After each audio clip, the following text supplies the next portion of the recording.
Zapata vive. Diputado de Morena despedaza al PRI y al PAN. Ellos vendieron el agua. El narcodiputado priista Cristian Castro atacó la Ley General de Aguas, afirmando con mentiras que no defiende a la gente y castiga al pequeño productor.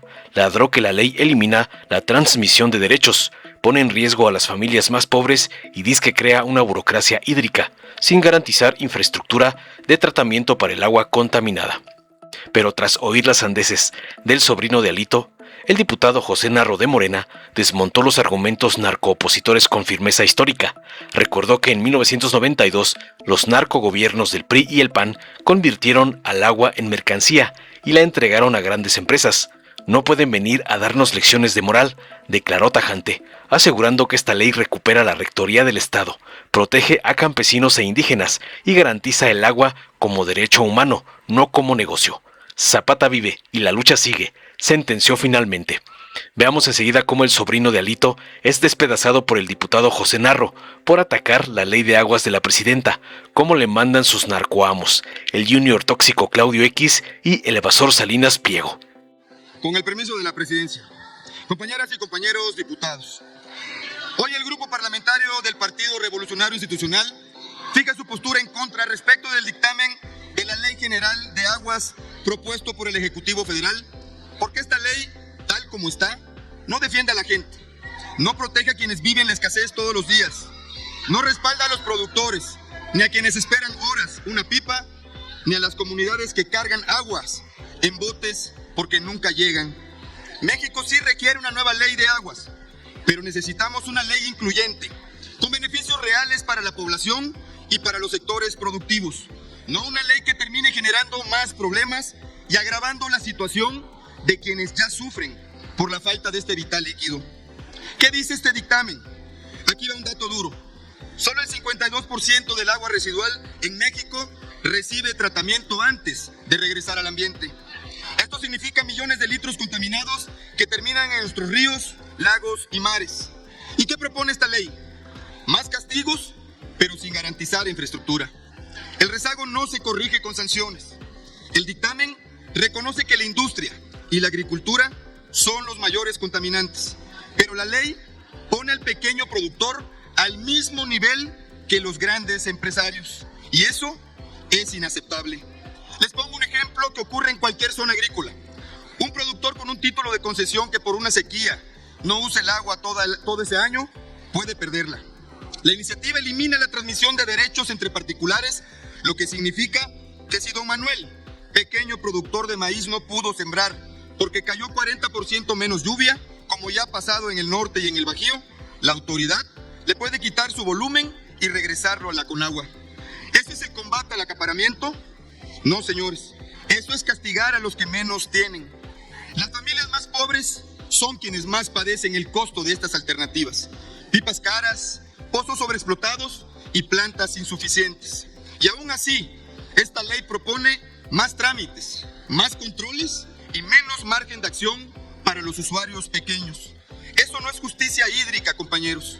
Esto es burocracia hídrica. La Conagua monitorea miles de puntos y detecta contaminación industrial y agrícola. ¿Y dónde están las medidas para obligar a los grandes contaminadores a pagar lo que deben? ¿Dónde está la infraestructura de tratamiento? ¿Dónde está el compromiso real para detener el envenenamiento de nuestros ríos, lagos y mares? En cambio, lo que sí deja claro esta ley es un mensaje peligroso. El Estado se reserva todo y el ciudadano queda reducido a pedir permiso por todo. Se limitan los sistemas comunitarios, que han demostrado administrar mejor el agua que muchos gobiernos, y se crea un régimen donde el productor, el campesino, el pequeño ganadero y las comunidades indígenas quedan a merced del escritorio de un funcionario. Esta ley, como está, va a lastimar a la gente que ya vive con sed, a los productores que riegan con lo poco que cae, a las colonias que dependen de pipas, a pueblos que viven junto a presas y aún así no tienen agua, y a los sistemas comunitarios que serán vigilados, pero no apoyados. Mis reservas buscan corregir eso. No pedimos privilegios, pedimos justicia, certeza, proporcionalidad y humanidad. Por eso nuestro voto es en contra, porque pensar en la gente no es aplaudirlo todo. Significa alzar la voz cuando una ley que podría ser histórica se convierte en una amenaza para los más vulnerables. Mientras esta ley ponga en riesgo a los que menos tienen, votaremos en contra una y 1000 veces si es necesario, porque nuestro compromiso es con la gente que hoy sufre, que hoy lucha, que hoy produce y que hoy resiste sin agua. Es cuanto. Es importante recordar la historia de lo que ha pasado en este país.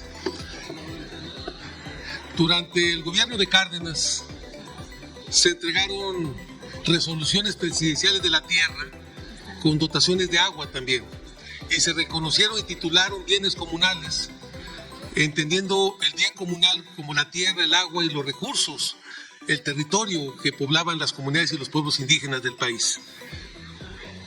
En 1992, cuando se reforma y se hace la Ley de Aguas Nacionales, todos esos títulos, todas esas resoluciones presidenciales, todos esos decretos desaparecen por la figura de las concesiones, para crear en el fondo un mercado del agua, para hacer del derecho humano del agua una mercancía, monetizar un derecho humano.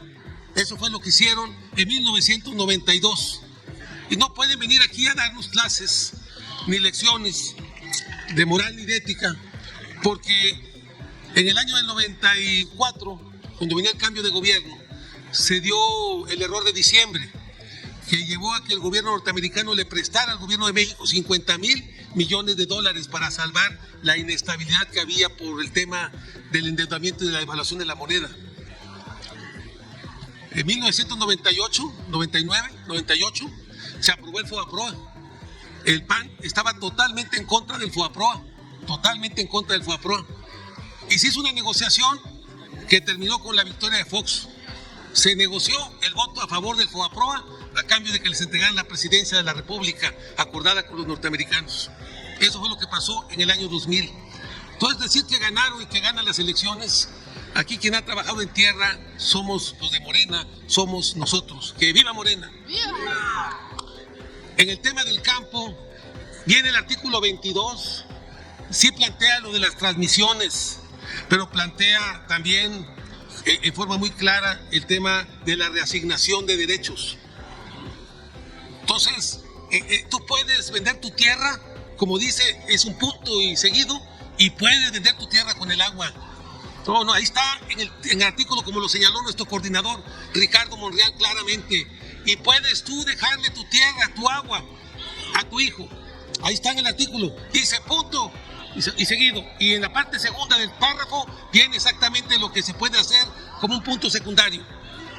Entonces, siguen jugando con la mentira, el engaño, y tratar de manipular al pueblo de México. Yo le digo, porque tenemos muchos años en el trabajo con la gente del campo y defendiendo sus derechos a la tierra, al agua. Compañeros campesinos y productores de este país, indígenas, sus derechos están salvaguardados en esta ley. Zapata vive y la lucha sigue. Zapata vive y la lucha sigue y sigue. Por eso, compañeras y compañeros, no debemos de tener ningún temor con esta gran reforma del agua, que lo que busca es poner orden y que el Estado mexicano recupere la rectoría en el tema del agua y que haga del agua un derecho y que deje de ser una mercancía que se acumula a favor de algunos personajes. Cuando se hizo la reforma del 92, constituyeron un consejo consultivo del agua, donde están las grandes empresas como Lala, FEMSA, todas ellas, las grandes mineras, que son las dueñas del agua de este país. Están a la par del director general de Conagua. Esos son los verdaderos dueños del agua a los que le sirven estos partidos de derecha. Nosotros hoy buscamos que se recupere la rectoría del Estado sobre el tema del agua y que logremos que el agua sea un derecho humano y que al mismo tiempo el agua sirva para garantizar otro derecho que viene en el artículo 4 constitucional, que es el derecho a la alimentación. Garantizar el agua para el consumo humano y garantizar el agua para la siembra y para que el país tenga los alimentos que la patria necesita. Lo vamos a lograr y lo estamos haciendo. Una reforma que se hizo desde el 8 de febrero del 2012, hoy una reforma constitucional en el cuarto, hoy la estamos haciendo realidad con esta reforma secundaria. Una reforma secundaria que protege a los pequeños productores, a los indígenas, a los campesinos de nuestro país. Hoy, compañeras y compañeros, es muy importante por la patria, por México, por nuestro país, que veamos con claridad, que no nos dejemos manipular ni engañar. Estamos al lado de los productores de México, estamos al lado de nuestro país, estamos al lado de este derecho humano, el derecho humano al agua para todas y todos los mexicanos. Agua para todos, aguas para la vida. Muchas gracias. Que viva Zapata. Zapata vive y la lucha sigue. Zapata vive y vive. La lucha sigue y sigue. Muchas gracias, compañeras y compañeros. Dale en me gusta, suscríbete, activa la campanita y compártelo para que más gente lo vea.